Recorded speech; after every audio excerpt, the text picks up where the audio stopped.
जय लक्ष्मी माता, मैया जय लक्ष्मी माता।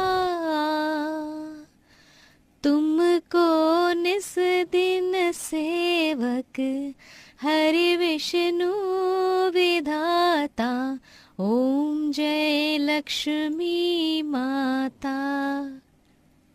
यहाँ शिवांगी पूजा कर रही होती है तो वहाँ तेजस्विनी रसोई से उठकर आती है और अपनी बहू को पूजा पाठ करते हुए देखती है। क्या बात है बहू, सुबह सुबह भगवान की पूजा कर रही हो तुम। तुम तो पूरी ही सर्वगुण संपन्न बहू हो। हाँ माँ जी, वो क्या है ना, हमारी माँ ने सिखाया है कि सुबह उठते ही पूजा पाठ करना घर की लक्ष्मी के लिए बहुत अच्छा होता है और घर में बरकत आए, यही तो मैं चाहती हूँ। बहुत खूब बहू, बस ऐसे ही चलता रहना चाहिए। लेकिन हमारी विलायतन बहू कहाँ है जो छोटे छोटे कपड़े पहनकर इस घर में पधारी है? तभी बहुत तेज म्यूजिक की आवाज आती है। बाप रे बाप, देखो तो सही कितनी तेज म्यूजिक सिस्टम चला रखा है, पूरे घर को हिला दिया है। अरे जाओ शिवांगी बहू, देख कहीं सारे बर्तन नीचे गिरकर टूट ना जाए, पूरे घर में भूचाल जैसा आ गया है। तेजस्विनी ऐसे बोल ही रही होती है कि उधर उसकी क्रिश्चियन बहू बिस्तर से उठकर गाने पर डांस करने लगती है। मैं हीरोइन हूँ, मैं हीरोइन हूँ। तभी तेजस्विनी एनेस्थीसिया के कमरे में आती है और उसे कहती है, अरे बहू बस कर, और कितना ज्यादा सर घुमाएगी हमारा? इतनी ज्यादा साउंड में तुझे पता है ना, ज्यादा तेज लाउड स्पीकर मेरी सेहत के लिए ठीक नहीं है। जी आपकी सेहत के लिए तो कुछ भी ठीक नहीं है। ये गाने तो मैंने इसीलिए बजाए हैं क्योंकि आज क्रिसमस है, आज मेरा दिन है, आज सांता क्लॉज के आने की तैयारी करनी है। हाँ बहू, मुझे भी पता है कि तू हमेशा क्रिसमस डे बनाती है, लेकिन थोड़ा सा अपने पहनावे में सुधार ला। ये तूने क्या पहना है? अरे गांव की औरतें देखेंगी कि हमारी बहू इतने छोटे कपड़े पहनती है तो क्या ही सोचेंगी। ओहो माँ जी, आप तो अभी भी ओल्ड जमाने में जी रही हो। अरे जमाने के साथ चलो। और फिर मैंने बचपन से ऐसे कपड़े पहने हैं, मुझे इन्हीं कपड़ों में कंफर्टेबल लगता है। समीर सो रहा है, देख रहा है अपनी पत्नी को, अपनी सास की एक नहीं सुनती है। आज मोहल्ले की औरतें जब घर पर आएंगी क्रिसमस पार्टी के लिए तो उन्हें कैसा लगेगा बहू के छोटे कपड़े देखकर। माँ आप चिंता क्यों कर रही हो? मैंने पहले ही एनेस्थीसिया की लॉन्ग ड्रेस मंगवाई है, पूरा गाउन है जिसमें वो पूरी ढक जाएगी, कोई उसे कुछ नहीं कहेगा और क्रिश्चियन लुक भी आ जाएगा। अरे हाँ, वो तो मैं देखती हूँ शाम को तेरी पत्नी क्या पहनती है और क्या नहीं। तेजस्विनी की एक बहू तो घूंघट वाली होती है जो कि बहुत ही संस्कारी होती है। वो पूरे घर में पूजा पाठ करती है जिसके चलते तेजस्विनी उसकी बहुत तारीफ करती है। सभी लोग नाश्ते की टेबल पर आ जाते हैं जहां शिवांगी सभी के लिए उनकी पसंद का नाश्ता बनाकर तैयार करके उन्हें देती है। आप सभी का गर्मा गर्म नाश्ता तैयार है, आप सभी नाश्ता कर लीजिए, उसके बाद मैं क्रिसमस के लिए घर को सजाना शुरू करूंगी।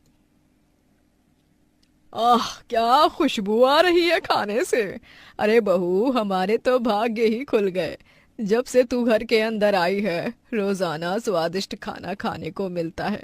और एक वो निकम्मी है जो कभी खाना बनाने में हाथ ही नहीं लगाती, ऊपर से फ्री पॉकेट का खाने के लिए आने में भी बहुत आनाकानी करती है। तभी वहाँ पर एनेस्थीसिया आ जाती है और अपनी ड्रेस दिखाते हुए कहती है, तुम्हें कैसी लग रही हूँ? मुझे पता है क्रिसमस के लिए मैं यहाँ बहुत प्यारी ड्रेस पहन कर आई हूँ, तो अच्छी ही लग रही होंगी ना। वैसे आज नाश्ते के लिए क्या बनाया है माँ जी? हे भगवान, जिस चीज का डर था वही हुआ। देखा, मैंने कहा था ना समीर, तेरी पत्नी किसी की नहीं सुनती है, इतने छोटे कपड़े पहन कर आई है। अरे मेहमान आएंगे तो अगर इसे इतने छोटे कपड़ों में देखेंगे तो क्या सोचेंगे। अरे शिवांगी बहू, तू ही इसे कुछ सिखा दे। एक तो तू इतनी संस्कारी और ऊपर से ये है कि जो छोटे मोटे कपड़े पहनकर जब मर्जी कहीं भी आ जाती है। आपको दिक्कत क्या है मुझसे? हाँ, मुझे तो यही समझ में नहीं आता। अरे मैं कितने महीने से यहाँ ऐसे ही कपड़े तो पहन रही हूँ ना, लेकिन फिर भी देखो रोजाना आपकी आदत बन गई है मेरे कपड़ों को टोकने की। कम से कम आज क्रिसमस डे का दिन है, आज के दिन तो चुप हो जाती। एनेस्थीसिया शांत हो जाओ। मुझे ये बताओ कि तुम्हारी जो ड्रेस मैं लेकर आया था तुमने वो क्यों नहीं पहनी? वो बहुत बड़ी है, उसमें मुझे घुटन हो रही है। हे भगवान, बताओ तो, यहाँ चार चार स्वेटर पहने हैं, ठंड इतनी हो रही है और इस लड़की को जवानी चढ़ी है। अब कौन ही समझाए। माँ जी, आप शांत हो जाइए ना, आपका बीपी लो हो जाएगा। बहू, तुझे मेरी कितनी चिंता है, तू तो बहुत अच्छी है। तेरी तारीफ करते करते तो पूरा दिन ही निकाल दूं मैं। और इस एनेस्थीसिया को देखो, मजाल है कि अपनी सास की कोई बात सुन ले। खैर, मैं तो जा रही हूँ अपनी सहेली के घर। अब तुम ही देखो अपना क्रिसमस। तेजस्विनी ऐसा कहकर अपनी सहेली के घर चली जाती है। इसके बाद शिवांगी और एनेस्थीसिया क्रिसमस पार्टी के लिए घर को सजाने लगती है। एनेस्थीसिया घर को मॉडर्न तरीके से सजाने की कोशिश करती है, तो वहीं शिवांगी पूरे घर को फूलों की माला और गुलाब की पत्तियों से सजाती है। ओह माय माय, तुम्हें कितनी बार कहा है, ये दिवाली नहीं है, क्रिसमस है, क्रिसमस। कम से कम आज के दिन तो ये फूलों की माला मत लगाओ। लेकिन एनेस्थीसिया, घर सजाने के बाद तो बहुत ज्यादा खूबसूरत लग रहा है ना, तो चलो पहले क्रिसमस ट्री सजा देते हैं। दोनों बहू मिलकर क्रिसमस ट्री सजाने की कोशिश करती हैं, लेकिन उसमें भी एनेस्थीसिया को प्रॉब्लम होती है, जिसके चलते वो शिवांगी से कहती है, ओह, बस बहुत हुआ। अब मुझे तुम्हारे साथ इस घर को नहीं सजाना है। आज तुम अपनी सजावट अपने तरीके से एक तरफ करो और मैं अपनी सजावट अपने तरीके से एक तरफ करूंगी। तुम जैसी गंवार औरत के साथ मैं क्रिसमस सेलिब्रेशन नहीं कर पाऊंगी। ये सुनकर घूंघट वाली बहू को बहुत बुरा लगता है। वहीं मॉडर्न एनेस्थीसिया अपने मॉडर्न तरीके से क्रिसमस डे को मनाने की कोशिश करती है, तो वहीं शिवांगी फूलों की माला से पूरे घर को सजाकर और फूलों की माला से ही क्रिसमस ट्री को भी अच्छे से सजाती है। पूजा की थाली से वो क्रिसमस ट्री की पूजा करती है और उसे जल चढ़ाती है। जैसे ही घर पर मेहमान आकर ये सब देखते हैं, वो सभी शिवांगी की तारीफ करने लगते हैं। अरे वाह बहू, तूने तो बहुत अच्छे से घर को सजाया है। कितना सुंदर लग रहा है। और तू तो क्रिसमस पर क्रिसमस ट्री की पूजा भी कर रही है। पेड़ को पूजना बहुत अच्छी बात है। अरे हमारी देसी घूंघट वाली बहू बहुत संस्कारिक है। उसे हर एक चीज तरीके से करनी आती है। जब तक हम भगवानों का आदर नहीं करेंगे तो कैसे उन्हें हमारी भक्ति दिखाई देगी, हैं? अरे घूंघट वाली बहू, साड़ी में बहुत प्यारी लग रही हो। भगवान तुम्हें हमेशा खुश रखे। तभी सभी मेहमान जब एनेस्थीसिया को देखते हैं तो वो उसके छोटे कपड़ों के ऊपर कमेंट करते हैं और उसे समझाते हैं। हम लोग तुमसे कितने बड़े हैं और हमारे सामने तुम इतने छोटे कपड़े पहनकर खड़ी हो। ऊपर से तुमने इस पूरे घर को मॉडर्न तरीके से सजाया है। लेकिन देखो, शिवांगी बहू कितनी समझदार और सभी चीजों का पालन करने वाली बहू है। तुम्हें उससे सीखना चाहिए कि हर एक चीज का आधार कैसे करना चाहिए। अरे रहने दो बहनों, क्यों समझा रही हो इस बेचारी को? इसे समझाकर कोई फायदा नहीं है।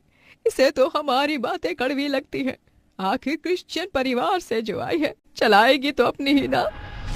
तेजस्विनी के ऐसा कहने पर एनेस्थीसिया को अपनी गलती का एहसास होता है। पहले तो वो शिवांगी से आकर चिढ़ रही थी, लेकिन बाद में वो साड़ी पहनकर आती है और सभी से माफी मांगती है। सभी मुझे माफ कर दीजिए। मैं ये भूल गई थी कि हर घर के तौर तरीके अलग होते हैं और हमें इस तरीके से चलना चाहिए। मैं तो बस अपने क्रिश्चियन त्योहार को अपने क्रिश्चियन तरीके से ही बना रही थी, लेकिन मुझे ऐसा नहीं करना चाहिए था। मुझे आप सभी की खुशी के चलते वही चीज करनी चाहिए थी जो सबको पसंद आनी चाहिए। आप सब मुझे माफ कर दीजिए। एनेस्थीसिया को अपनी गलती का एहसास करते हुए देख सभी उसे माफ कर देते हैं, जिसके बाद तेजस्विनी अपनी दोनों बहू को बहुत प्यारा गिफ्ट देती है और वो सभी उस दिन क्रिसमस पार्टी को बहुत अलग तरीके से एंजॉय करते हैं और खुशी खुशी क्रिसमस पार्टी बनाते हैं। जिसके बाद अब एनेस्थीसिया अपने ससुराल के तौर तरीके सीखती है और खुशी खुशी रहने लगती है।